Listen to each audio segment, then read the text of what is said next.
You might be the rationalist, only capable of receiving or believing if it's in line with human reasoning.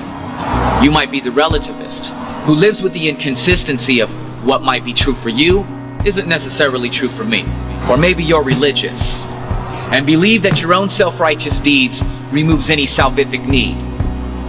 Maybe you're the reservationist, who refuses to believe the truth even though there's eyewitness testimony as proof. Or maybe you're just resentful, and maintain a posture that's outright hostile towards the gospel. But me, I'm a realist, and this is the reality. We are guilty, all of humanity, that in the court of our Creator, all creation stands, contempt, convicted, and condemned with unclean hands. With the evidence presented against us, every word, every deed, every thought, we're caught red-handed, every blemish and every spot. But we make light the issue of sin.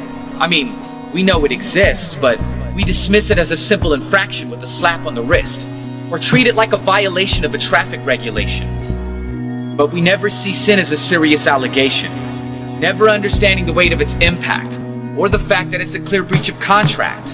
But there's consequences to a broken covenant: law, judgment, punishment. And the consequences of sin is death, and it's what we should rightfully get, even though we fail to admit the various crimes that we commit.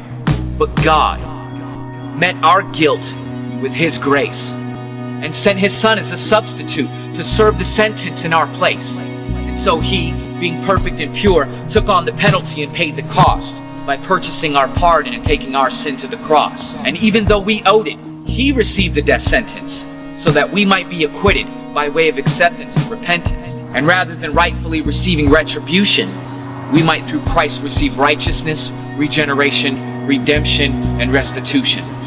And because Christ not only died, but was raised from the grave, we have evidence of a Redeemer that's mighty to save.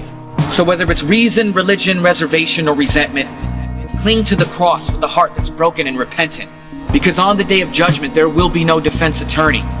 You will be held accountable, and there will be no hung jury. So pray the Lord count you as righteous, not because of anything that you've done, not because of righteousness in your own life, but because of His Son. Because He is the one who by His risen life justifies. So repent and believe, because the reality is, Christ is risen. He is risen indeed.